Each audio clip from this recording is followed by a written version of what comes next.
ಆತ್ಮೀಯ H16 news ಅರ್ಥಾತ್ Sitaram news ವೀಕ್ಷಕರೇ, ನಾನು ನಿಮ್ಮವ ಎಂ ಆಯುಧ ಮಲ್ಲಪ್ಪ ಜೊತೆ.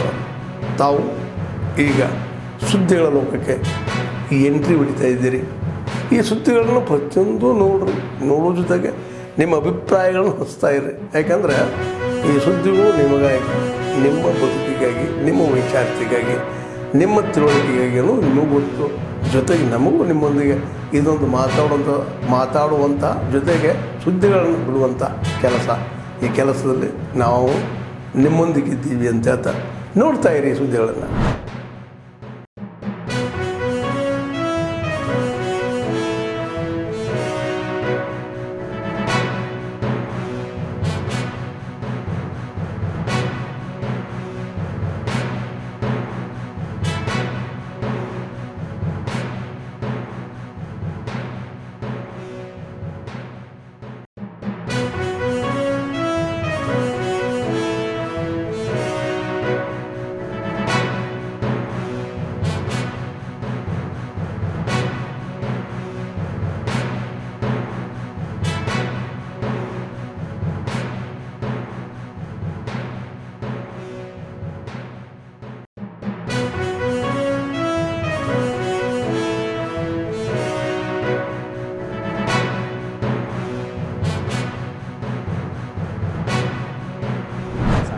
बात करें या तमाम उन प्रोजेक्ट्स की बात करें, सहयोग से हुआ है।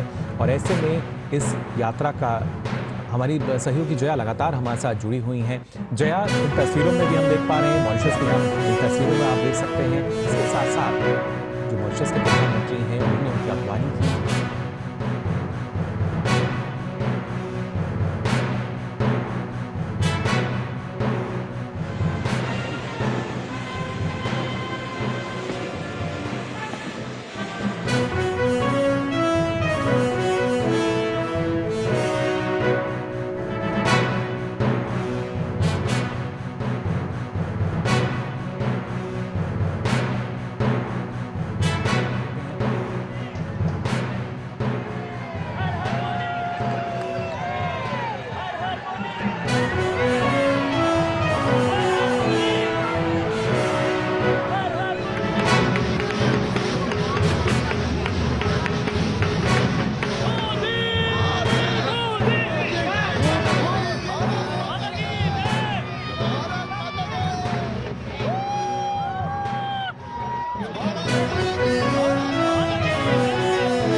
ಗದಗ ಜಿಲ್ಲೆಯ ಕಪ್ಪತ್ತಗುಡ್ಡ ಅರಣ್ಯ ಪ್ರದೇಶದಲ್ಲಿ ಕಾಡಿನ ನಡುವೆ ಹೊಂಡಗಳನ್ನು ನಿರ್ಮಿಸಿ ನೀರು ತುಂಬಿಸುವ ಮೂಲಕ ಅರಣ್ಯ ಸಿಬ್ಬಂದಿ ಕಾಡು ಪ್ರಾಣಿಗಳ ದಾಹ ನೀಗಿಸುವ ಕಾರ್ಯಕ್ಕೆ ಮುಂದಾಗಿರುವುದು ಜನರ ಮೆಚ್ಚುಗೆಗೆ ಪಾತ್ರವಾಗಿದೆ.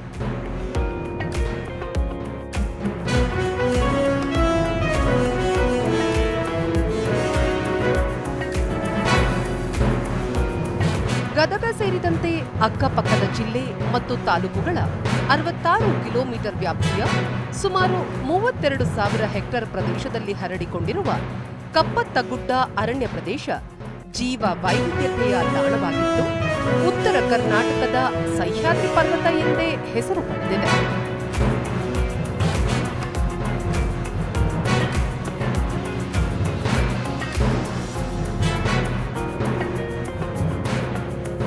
ಕಪ್ಪತ್ತಗುಡ್ಡ ಅರಣ್ಯ ಪ್ರದೇಶ ಚಿರತೆ, ನರಿ, ತೋಳ, ಕಾಡುಬೆಕ್ಕು ಸೇರಿದಂತೆ 16 ಪ್ರಭೇದದ 106 ವಿಧದ ಪ್ರಾಣಿ ಪಕ್ಷಿಗಳ ವಾಸಸ್ಥಾನವಾಗಿದೆ.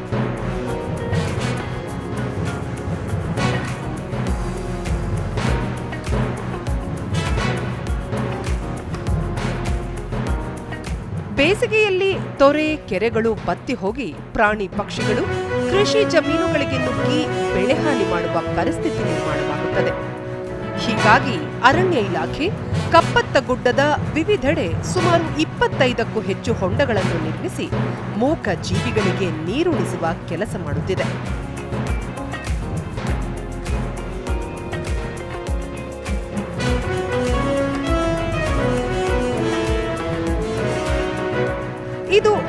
ಪ್ರಾಣಿಗಳ ನೀರಿನ ದಾಹ ನೀಗಿಸುವ ಜೊತೆಗೆ ಪ್ರಾಣಿಗಳು ಕೃಷಿ ಜಮೀನುಗಳಿಗೆ ನುಗ್ಗಿ ಬೆಳೆಹಾನಿ ಮಾಡುವುದನ್ನು ತಪ್ಪಿಸುತ್ತಿದೆ. ಜೊತೆಗೆ ಪ್ರಾಣಿಗಳ ಸಂತಾನೋತ್ಪತ್ತಿ ವೃದ್ಧಿಯಾಗಲು ಪೂರಕ ವಾತಾವರಣ ಕಲ್ಪಿಸಿದೆ. ದೂರದರ್ಶನದೊಂದಿಗೆ ನಿವೃತ್ತ ಪ್ರಾಂಶುಪಾಲ ಡಾಕ್ಟರ್ ಎಸ್.ಎಫ್. ಶಿಡ್ನೆಕೊಪ್ಪ ಪ್ರಾಣಿಗಳಿಗೆ ನೀರುಣಿಸುವ ಕಾರ್ಯಕ್ಕೆ ಮುಂದಾಗಿರುವ ಅರಣ್ಯ ಇಲಾಖೆ ಕಾರ್ಯ ಪ್ರಶಂಸನೀಯ ಎಂದರು. ಪ್ರಾಣಿ ಪಕ್ಷಿಗಳಿಗೆ ನೀರು ಕೊಡೋದೇ ಅದು ಒಂದು ದೊಡ್ಡ ಪುಣ್ಯದ ಕೆಲಸ. ಇಂಥ ಸಂದರ್ಭದೊಳಗೆ ಅರಣ್ಯ ಇಲಾಖೆ ಮತ್ತು ಸರ್ಕಾರದಿಂದ 24 ಹೊಂಡಗಳಲ್ಲಿ ತುಂಬಿಸಿ ಅಲ್ಲಿ ಟ್ಯಾಂಕರ್ ಮೂಲಕ ನೀರನ್ನು ಹಾಕಿಸಿ ಇವತ್ತು ಪ್ರಾಣಿ ಪಕ್ಷಿಗಳಿಗೆ ಆ ಕುಲ ಉಳಿಯುವಂಥ ಕೆಲಸ ಏನು ಮಾಡಿದ್ದಾರೆ ಅದು ಸರ್ಕಾರ ಮತ್ತು ಅರಣ್ಯ ಇಲಾಖೆಗೆ ಶ್ರೇಯಸ್ಕರಿಸುವಂಥ. ಗದಗ ವಲಯ ಉಪ ಅರಣ್ಯ ಸಂರಕ್ಷಣಾಧಿಕಾರಿ ಸೋಮನಗೌಡ ಪಾಟೀಲ ನೀರಿನ ಹೊಂಡ ನಿರ್ಮಾಣದಿಂದ ಪ್ರಾಣಿಗಳು ರೈತರ ಜಮೀನಿಗೆ ನುಗ್ಗಿ ಬೆಳೆಹಾನಿ ಮಾಡುವುದು ತಪ್ಪಲಿದೆ. ಜೊತೆಗೆ ಪ್ರಾಣಿ ಸಂಕುಲ ವೃದ್ಧಿಯಾಗಲು ನೆರವಾಗಲಿದೆ ಎಂದು ತಿಳಿಸಿದರು. ಈ ವರ್ಷ ನಮ್ಮಲ್ಲಿರ್ತಕ್ಕಂಥ ಈ ವಾಟರ್ ಹೋಲ್ಗಳನ್ನು ಹೂಳೆಲ್ಲ ಕ್ಲೀನ್ ಮಾಡಿಸಿ ಮತ್ತು ನಮ್ಮ ಈ ಟ್ಯಾಂಕರ್ ಸಹಾಯದಿಂದ ನೀರು ತುಂಬಿಸ್ತೇವೆ. ಈ ಚಳಿಗಾಲ ಮುಗಿದ ತಕ್ಷಣ ಬೇಸಿಗೆ ಸ್ಟಾರ್ಟ್ ಆಗೋದ್ರಿಂದ ಸಂತಾನೋತ್ಪತ್ತಿ ಸಮಯದಲ್ಲಿ ಚಿಕ್ಕ ಪುಟ್ಟ ಪ್ರಾಣಿಗಳು ಮರಿಗಳು ಅವುಗೆಲ್ಲ ಇರ್ತವೆ. ಸೊ ಅವುಗೆ ಪೋಷಣೆಗಾಗುತ್ತೆ. ನೀರು ಕೂಡ ಹತ್ತಿರದಲ್ಲಿರ್ತದೆ, ಅವುಗಳು ಕೂಡ ಬೆಳವಣಿಗೆ ಸಹಕಾರಿ ಆಗ್ತದೆ ಅಂತೇಳಿ ಈ ವಾಟರ್ ಹೋಲ್ ಮಾಡೋದು ತುಂಬ ಪ್ರಾಣಿಗಳಿಗೆ ಅನುಕೂಲ ಆಗಿದೆ. ಮುಂಡರಗಿ ವಲಯ ಅರಣ್ಯಾಧಿಕಾರಿ ಮಂಜುನಾಥ ಮೇಗಿಲಮನಿ ಮನ್ರೇಗಾ ಯೋಜನೆಯಡಿ ನೀರಿನ ಹೊಂಡ ನಿರ್ಮಿಸಿ ಪ್ರಾಣಿಗಳಿಗೆ ನೀರುಣಿಸುವ ಕಾರ್ಯ ಮಾಡಲಾಗುತ್ತಿದೆ ಎಂದು ಮಾಹಿತಿ ನೀಡಿದರು. ಬೇಸಿಗೆ ಕಾಲದಲ್ಲಿ ವನ್ಯಜೀವಿಗಳಿಗೆ ನೀರಿನ ನೀಗಿಸಲು ಮತ್ತು ನಾವು ಕಪ್ಪತ್ಗುಡ್ಡ ವ್ಯಾಪ್ತಿಯಲ್ಲಿ ವನ್ಯಜೀವಿಗಳಂತೇಳಿ ಸುಮಾರು ನೀರಿನ ಹೊಂಡಗಳನ್ನು ವಾಟರ್ ಹೋಲ್ಗಳನ್ನು ಮಾಡಿದ್ದೀವಿ. ಸುಮಾರು 23-24 ವಾಟರ್ ಹೋಲ್ಗಳನ್ನು ಮಾಡಿದ್ದೀವಿ. ವನ್ಯಪ್ರಾಣಿಗಳು ರೈತರ ಜಮೀನು ಹೋಗೋದೆಲ್ಲ ಕಡಿಮೆ ಆಗಿದೆ ಮತ್ತು ಅಲ್ಲಿ ನೀರು ಹರಿಸಿ ಬರುವಂತಹ ಸುಮಾರು ಪ್ರಾಣಿಗಳಿಗೆ ನೀರಿನ ದಾಹ ಈಡೇ ರೀತಿ. ಒಟ್ಟಾರೆಯಾಗಿ ಗದಗ ಜಿಲ್ಲೆಯ ಅರಣ್ಯ ಸಿಬ್ಬಂದಿ ಪ್ರಾಣಿ ಪಕ್ಷಿಗಳಿಗಾಗಿ ನೀರುಣಿಸುವ ಕೆಲಸ ಮಾಡುತ್ತಿದ್ದು ಇದು ಎಲ್ಲರ ಮೆಚ್ಚುಗೆಗೆ ಪಾತ್ರವಾಗಿದೆ.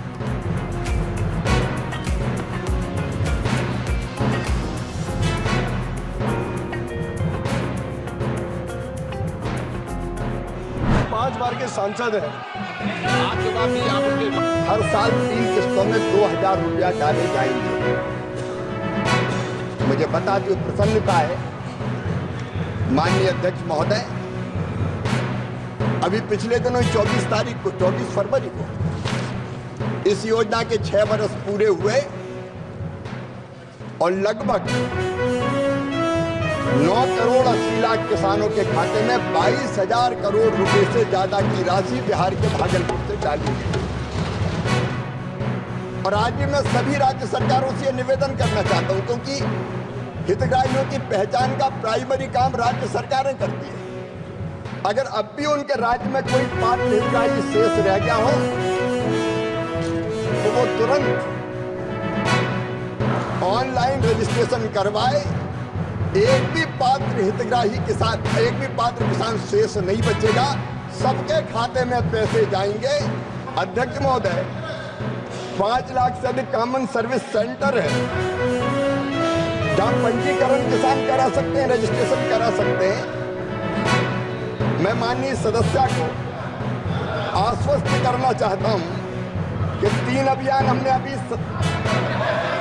सभी पात्र किसानों को लाभ मिले इसके लिए चलाए हैं और चौथा अभियान भी हम 15 अप्रैल से फिर चलाना प्रारंभ करेंगे ताकि कोई पात्र किसान शेष ना रहे।